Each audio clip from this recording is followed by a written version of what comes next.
An apple a day keeps the doctor away, but a glass of OJ keeps the adversary at bay. Here's Odd Job. Hey, it's time for a glass of OJ. I'm Odd Job. So, we just saw a verdict in the case of United States versus Sullivan, and that's Joseph Sullivan, essentially on 2 counts, guilty of 2 counts. One, obstruction of an FTC proceeding, investigation proceeding, and misprision of a felony. Now, Sullivan was the CISO of Uber from sometime in 2015 through November 2017. And essentially, the news is interesting because, as in a lot of cases, we've got cybersecurity and the law involved here. So, two kind of very separate but often overlapping, what do I want to say, specialties that the news doesn't always do a very good job of reporting on. And so we end up usually getting Cliff's notes that end up making us make conclusions that aren't necessarily true. So a lot of people have been fretting, have been, saying that this decision has a chilling effect on CISOs. It makes CISOs' jobs harder. It's stressing people out. People are now thinking, oh, wow, if I mishandle an incident in the slightest way, now I'm possibly going to be subject to an indictment and be convicted of crimes. Nope. Not at all what's in this case. That's not what this case is about. I'll have some lessons learned at the end here that actually go through and discuss what this case was not about. And we will go through and figure out what this case was really about. So stay tuned for that. But basically, what I'm going to go through is a history of this case all the way back to 2014. I'm going to talk about what the charges actually are, or were against Mr. Sullivan. I'm going to talk about what his crime really was about, give you an analogy, and I'm also going to give some takeaways from this, because there are some takeaways to give, but it isn't wringing our hands thinking this has now made our jobs more dangerous. So, let's go over some history. So, Uber, as we know, back in 2014, suffered a massive breach. Now, not Target massive breach, which was a year prior, but still pretty massive. 60,000 records of their customers and drivers were leaked, or breached rather. Someone stole them. And they reported that to the Federal Trade Commission in 2015. So this happened at the end of 2014. They did their investigations in September, October, November, December, and in January. By February, they reported that to the FTC in 2015. That resulted in the FTC opening up an investigation inside Uber and its actions during the breach, after the breach, what it was doing to ensure that this didn't happen again. And this investigation lasted through at least 2016. So on February 2015, they reported it to the FTC. On April 15th, 2015, Joseph Sullivan was hired as CISO in attempts to buy Uber to beef up security at the company. So Sullivan became heavily involved in Uber's general counsel and the investigation by the FTC. The investigation included a civil investigation demand, or civil investigative demand, which is an official kind of demand, not just a request via email, but an official legal demand, in which the FTC demanded extensive information about any other instances of unauthorized access to user personal information and information regarding Uber's broader data security program and practices. And more specifically, they also wanted to know extensive details about incidents that were ongoing during their investigation as well. So they want to know, how are you handling incidents? On November 4th, 2016, so this is over a year later, Sullivan would end up testifying under oath at length to the FTC about Uber's data security practices and also steps he and Uber had taken to keep the customer data secure. As I'm going through this, you're going to notice that I speak somewhat coherently in a legal sense, it's really just because I am copying and pasting stuff from either legal documents, statements by the Department of Justice, and other people involved directly. I do go through legal documents. I have 1, 2, 3, 4, 5, 6, 7 different artifacts that I have used to pull together information and facts, because even 6 or so different news articles about this don't include all the facts that I'm going to give you here. So if you really want to know what's going on with this, you'll want to stay tuned. And I have all of those down in the doobly-doo, and I will be referencing them a bit as I go through those documents. So that was on November 4th that he gave that sworn testimony under oath to the FTC. And prior to that, he'd been giving presentations with general counsel, holding himself out as kind of, the main person to contact about all things going on in security, and had a duty essentially to report all things related to security to the FTC during the course of the investigation within the scope, which was actually fairly broad. On November 14th, so 10 days later, Sullivan learned that Uber had been hacked again, but a much bigger way. This time it's 300,000 records. The criminals reached out directly to Sullivan, so that's how he knew about it. Thereafter, Sullivan engaged in a scheme designed to ensure that the data breach did not become public knowledge, was concealed, and was not disclosed to the FTC. Those 3 things are more the last 2, but those 3 things are super important to this case. And so is this next part. Sullivan arranged a deal with the criminals to keep everything quiet, paid them $100,000 in Bitcoin, and had them sign non-disclosure agreements, NDAs. He labeled this as being a bug bounty payment, despite Uber never requiring an NDA for a bug bounty, and despite the NDA recording the criminals making a false statement indicating no data was stolen and exfiltrated. It was. A bug bounty is about security research. A bug bounty is about somebody being a good, responsible citizen of the internet and saying, "Hi, I noticed you left your door wide open and I can see everything inside your house from the street. You might want to close that door." So yeah, that's something that, that's a bug bounty. Oh, great. Thank you. Here's $100 for keeping me safe.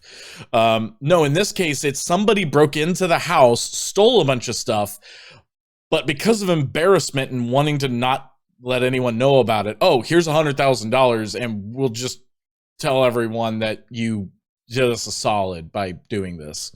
Oh, and you didn't steal anything. I'll just totally replace everything that I have, apparently. It doesn't make sense. It doesn't fly. In August 2017, Uber got a new CEO. There is a lot of drama there. Go look it up. The 2016, the CEO stepped down, and in 2017, August 2017, they got a new CEO. That new CEO was unaware of the breach, however, had received the misrepresented account from Sullivan that it was a bug bounty payment rather than a hush money payment. It was totally a hush money payment. As the CEO dug further, he found Sullivan was lying, and in November 2017, Sullivan was fired.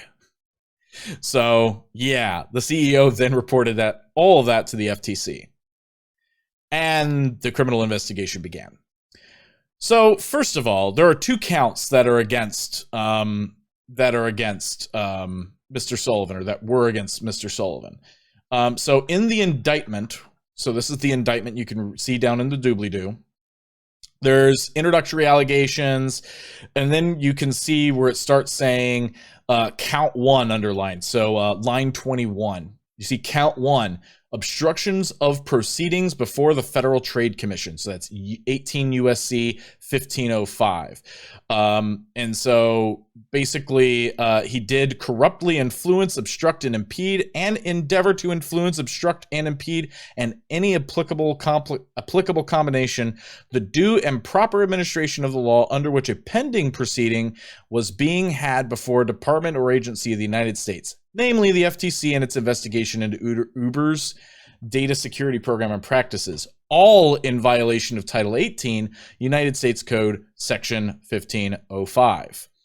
And then count 2, misprision and I almost thought it was misprison. And in fact, I think on my YouTube short, I mispronounced it.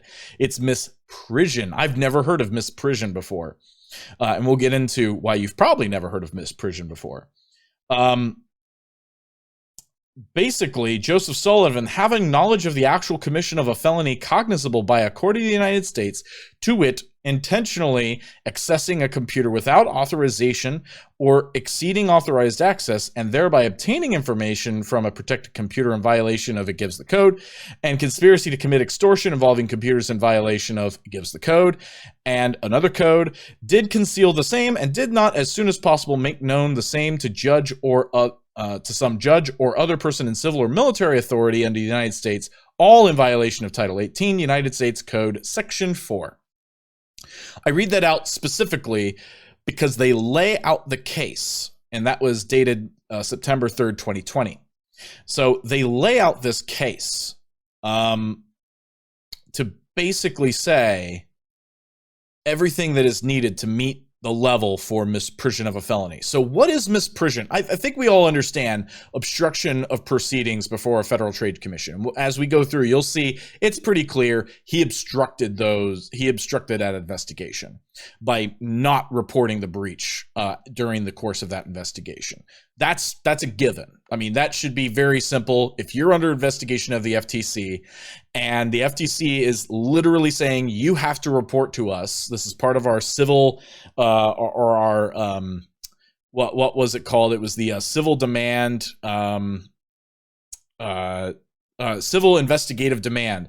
If you're not satisfying that civil investigative demand to the best of your ability and to your knowledge, and you know you're not doing that, that's obstruction. You're impeding that investigation, and possibly even lying. But obstruction is what we have. I don't know if that includes lying, but that's at the very bare minimum. We're at obstruction. But imprision is interesting. What the hell is imprision? So, in common law of England, failure to report a felony or crime to authorities when you're aware of it is a crime in and of itself. So if you saw someone shoot someone on the street and you didn't tell anybody about it, you didn't tell a cop, you didn't tell the mayor, you didn't tell somebody about that, that was considered a crime in and of itself. Now, that's not generally recognized in that form anymore in common law nations, because now we have rights that are recognized, such as the right to remain silent against self-incrimination, the Fifth Amendment in the United States at least. We also have a general right to free speech and not to speak. So we can actually exercise our right to not speak. The government generally can't mandate us to speak. So that's First Amendment. But there are exceptions to those. When, for instance, you have the duty to speak, which is at play here. And getting to it a little bit more, we have the legal definition, which I read for you actually in the case here. In the indictment. They actually laid out, and the way they laid it out purports to satisfy all of what the U.S. Code has and the 4 criteria test that was in Hodges v. United States, 1977. So let me go ahead and tell you what 18 U.S. Code Section 4 says. Whoever, having knowledge of the actual commission of a felony, cognizable by a court of the United States. So basically, you have to know that this was a felony, that a felony was committed here, and it's something that's cognizable by a court. This isn't something where you're like, well, maybe on a technicality that wasn't a crime. No, this is a clear crime. You know it. Everyone knows it. The courts will just plainly know this was a crime. Conceals and does not as soon as possible make known the same to some judge or other persons in civil or military authority under the United States shall be fined under this title or imprisoned not more than 3 years, or both. Doesn't give a limit to the fine. But you can't serve them more than 3 years. But it's a felony. It is a felony to be guilty of imprision of a felony.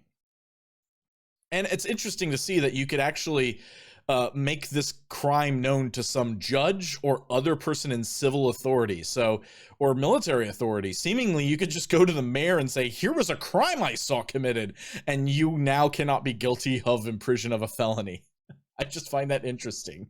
That person's in civil authority. I don't know how that applies in court, if that would stand up. I don't know. But I just find it interesting. That's the first thing I thought of, is like, oh, Madam Mayor, I saw this. It's like, well, I don't know what to do about that. Well, I told somebody. Anyway, moving on. There's in the 1977 case Hodges versus United States, it basically established a 4-criteria test. Number 1, the principal had committed and completed the felony alleged. Now, the principal does not mean the accused in this case. The accused is someone accused of misprision of a felony. The principal is the person who carried out the felony this whole imprisoning is about. So somebody had to actually commit a felony is basically what it says. We have to have that confirmed. A felony was actually committed. You can't be guilty of imprision of a felony that never happened, for instance, right? Someone says, oh yeah, you're guilty of imprision of this murder. It's a felony. Well, the murder never happened, so therefore you couldn't be guilty of this. Okay, that's easy. So step 1, a crime has to have been committed, a felony. 2, the accused had full knowledge of that fact. So not partial knowledge, not a guess as to what had happened there, but has full knowledge of this fact, right? The accused failed to notify the authorities. Okay, that's 3. That seems to apply to a lot of things, but there's a 4th line here that is super important, because now it's not just the fact that you know a crime is committed, a crime actually did get committed, and you kept your mouth shut. That's not the crime yet. The crime is the accused took an affirmative step to conceal the crime. You got involved in the criming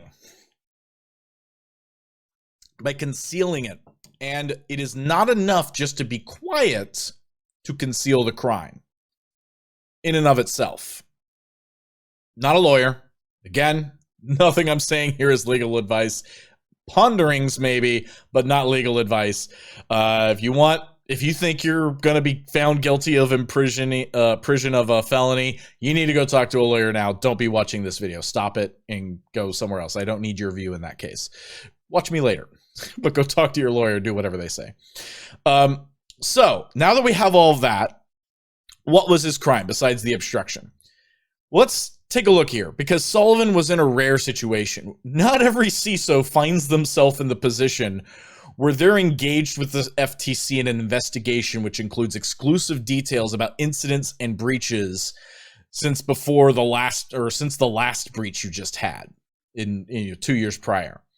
But that's where he was. So he was in there. The investigation included extensive details about incidents and breaches since 2014 at Uber. He was a central figure. Basically, there were only 2 people who were heavily involved with the FTC in these: general counsel for Uber and the CISO for Uber. They were the ones who were holding themselves out as the responsible parties for this investigation. So he was putting forth statements of fact concerning security posture practices and realities at Uber.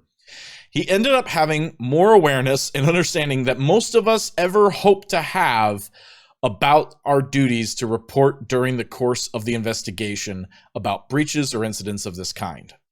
He also made a sworn statement days prior to his knowledge of the breach, which no longer reflected the truth about Uber, and it required him to make an amended statement. He made no such amendment. This is essentially lying to federal agents. That's the obstruction. He did not make his amendment to the statement. He did not speak up. At the very least, now he's in obstruction of this thing, right? You can't compel someone to speak, generally, First Amendment. But you can if you're in the course of an investigation where you literally have a primary responsibility in your role to engage with the investigation and to be truthful in your statements. Now his statements are no longer truthful, and he needs to amend them. He didn't. He then went beyond the obstruction, though, and went on to conceal the criminal activity. So some of the DOJ's actions, they actually point out in the in the complaint. So there was an indictment that begins the criminal complaint process. So now there's an indictment. Basically, we're going to bring this action against you. So there's an indictment, and then there's the criminal complaint. It doesn't lay out just the counts that the jury has agreed to indict someone on. It now begins to lay out what we have as, a prosecution. It begins to lay out, here's what we've got. Here are the facts as we understand it. Here's how it substantiates the counts. Here's how it supports the counts. And here's what we're bringing in our complaint to substantiate that we have an actual complaint that needs to go to trial or that needs to be worked out. Okay. But in like paragraph 10, it's on page 4 of the complaint, but in paragraph 10, there's some statements that the Department of Justice made that were kind of interesting because they basically say business records generated in the course of the response of the breach reflect that Sullivan instructed his team to keep knowledge of the 2016 breach tightly controlled. Okay. That sounds actually fairly common in a breach situation. You want to keep information about the breach tightly controlled. It's why we didn't hear about the 2014 breach until 2015, because they keep it tightly controlled until it needs to be known. Sullivan stated in a private conversation that he could not believe they had let another breach happen and that the team had to make sure word of the breach did not get out. Again, that's not an unusual statement to be heard in the middle of a breach by people who are involved in investigating and responding to the breach. Statements of stress like, oh, I can't believe, we've had a breach, especially when you had one 2 years ago. Oh my gosh, I can't believe another one, right? And basically saying, we have to make sure this doesn't go out. We have to control the information on this. That's pretty simple. That's pretty common. I'm not really seeing why the DOJ really brought this in. This doesn't really show criminal activity here or suspicious activity. This is very common activity. And Sullivan instructed the team that knowledge of the breach was to be disclosed outside the security team only on a need-to-know basis. That's pretty common cyber incident response program playbook stuff. That's the playbook. That's what you do. You don't let anybody know who doesn't have a need-to-know basis. The other thing you also do is you make sure the communications are privileged and you include your general counsel or someone they've designated for incidents. You didn't do that. But the statements are pretty benign. And those things in paragraph 10 are pretty benign. They don't really paint any kind of malicious intent. This isn't concealment of a crime. So that was kind of bothering when I read that. But I get what they're kind of setting up for. They're basically saying, he set the expectation pretty much that, information needed to be controlled. So this is why no one else knew about this. It's more statement of fact. So I don't think we should judge too much into those statements. But as you read further, then you kind of come to the conclusion that the DOJ is making the point that Sullivan alone decided to falsely treat this as a bug bounty program finding and pay off the criminals for their silence. Sullivan alone decided not to tell anyone who needed to know about the breach because general counsel needed to know. The CEO surely needed to know. And the CEO actually, although he knew something had happened, he had his CISO in the meetings with the FTC, so assumed, right, should have rightly assumed that he would tell the FTC about this. The CEO would be leaving then shortly afterwards anyway, so probably wouldn't follow up on that.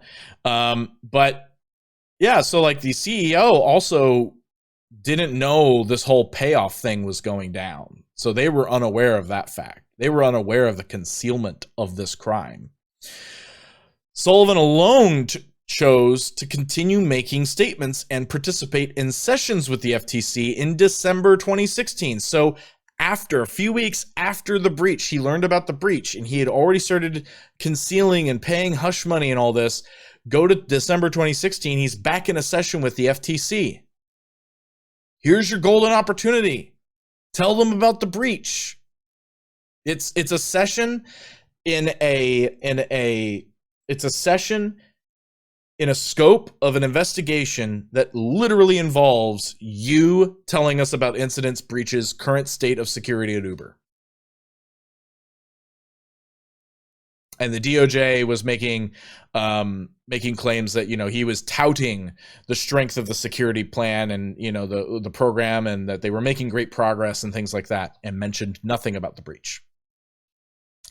Seemingly would mention other incidents that were much lesser, that would get resolved, malware infections or things like that, but not a breach of data. Sullivan alone chose to lie to the new CEO.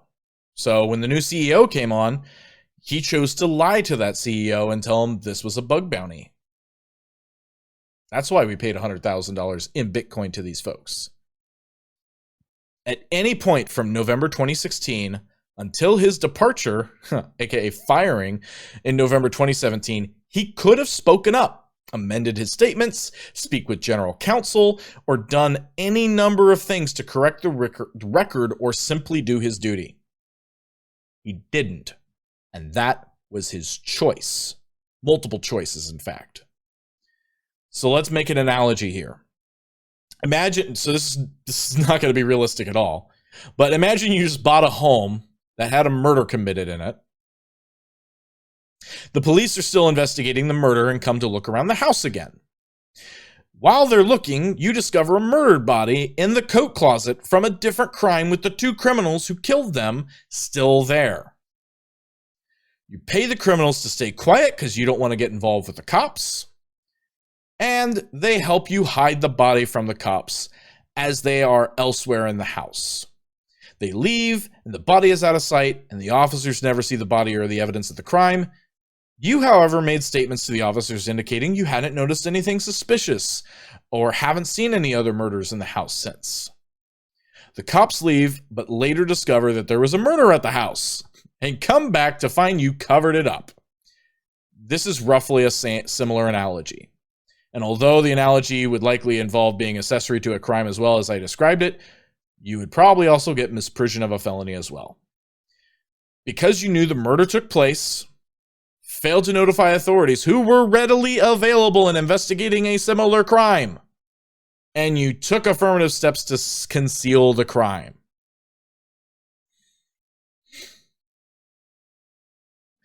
So, takeaways. Let's talk about what this case is not about real quick.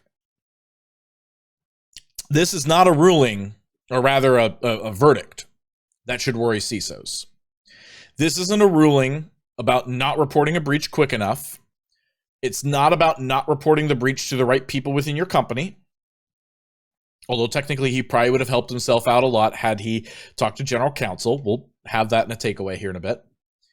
It isn't about the CISO not classifying an incident correctly or making some kind of error. This is a case about a CISO who had knowledge of a crime, paid the criminals to keep them quiet, and essentially lied to the FTC, who at the same time was investigating a similar breach, whose scope included making the FTC aware of breaches and other incidents at Uber. Sullivan reasonably knew he should have reported this. He did not.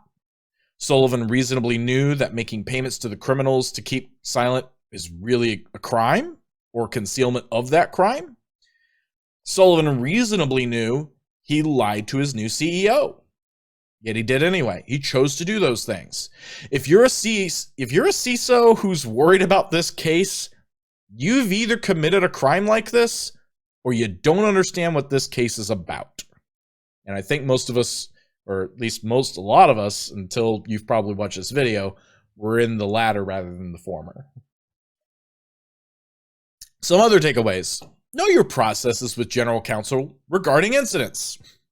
I don't know why general counsel would not have been informed of this breach if they were following a cyber incident response plan. In a cyber incident response plan, you literally have counsel in there, especially on this would have been a Sev 1 breach at most companies. Would have been an incident. You would have had a crisis management team involved within hours. The general counsel would have been aware of this if a SERP was being followed. a SERP worth its salt. So either the process didn't include the GC or their office, or the SERP was not being followed, which is further indication of a cover-up or other misconduct. Definitely, at the very least, a recipe for legal disaster. GC would have instructed Sullivan to amend testimony with the FTC. As soon as the general counsel heard, oh, there's a breach, they would have made at least told Sullivan, hi, we're going to go into a session with the FTC. You're going to amend your statement. Let's work on that amended statement. And they were going to enter that into the record. Amending a testimony is regular. It's proper. It's not seen as suspicious. It's not seen as weird.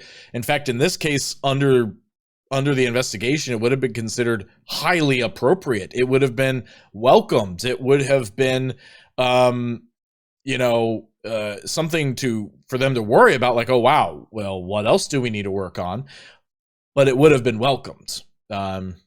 You definitely would not have been punished for bringing this to the FTC. Or the GC may have instructed Sullivan just to keep his mouth shut. And then the FTC would have reason to bring the GC in on the misprision charge, not Sullivan. Again, there's reasons why we talk to lawyers. There's reasons why we talk to general counsel on things, because then they direct us legally on what we should or should not do. It provides a bit of cover. Sullivan probably could have covered his ass a little here if he would have talked to the GC. Now, then he'd have to have done what the GC probably would have told him should have done, but yeah. Know your regulations, your duties to report, and how to report. The CISO was there for a bit over a year, and there's no way you can completely secure an org in even a year with the budget they had and the attention of the FTC. Even with all that motivation to make sure stuff is going well in security, in a year you can't fix it all. Especially in a place like Uber, like it's impossible to have made everything all magically better. There's a roadmap, there's maturity, there's a lot of things to go and look through. So that's understandable. There's no loss of reputation other than, maybe you have to lick your wounds afterwards. You were there for a whole year. This is on your watch, but there's nothing in your reputation that's going to be harmed by having a breach like that. During a situation where you're trying to transform the organization. That is a failure of a CISO to transform a situation like a breach into an opportunity. CISOs need to realize their job is mostly to advise the business, drive transformation around practices, and report issues that matter to the business, its customers, stakeholders, and regulators. Simple as that. And you shouldn't be worried about this case. Sullivan deserves to go to jail for this, or be fined, or whatever the sentencing is going to be. He still has to get sentenced. So we'll see what's going to happen. But he could get 3 years and a fine. So I think he'll spend some months in prison, I hope, because this was definitely something that one should go to prison for. This is not something that you would normally even get into a situation like this as a CISO to begin with. But even if you did, there are so many reasons to report rather than conceal. And, if you have an ego that you think you have to be seen as the bulletproof CISO, please get out of our industry. We do not need you. Companies don't need you. We don't need bulletproof CISOs. You don't exist. And you're only going to end up in situations like this. Please get out of the industry or fix yourself. Make yourself better. So what are your thoughts? Are you worried about this case still? Do you think it has a chilling effect on our jobs as security professionals? Have they just criminalized a CISO just going about their duty? I know a lot of the facts in here are different than what we thought back in 2020 when we originally saw this criminal complaint. Now that a lot more of the facts have come out, now that we understand a lot more about what happened, I think this jury decision is justified. It fits right in with what those crimes are, and knowing the context, knowing that there was an investigation, knowing his duty to report, and remaining silent and concealing the crime, absolutely, obstruction and misprision. And we learned a new legal term today, misprision. Did not know that before. So always get to learn new things. Again, I'm not a lawyer. Probably you aren't either. And if you are a lawyer, please do correct anything I've said. I won't take it as legal advice.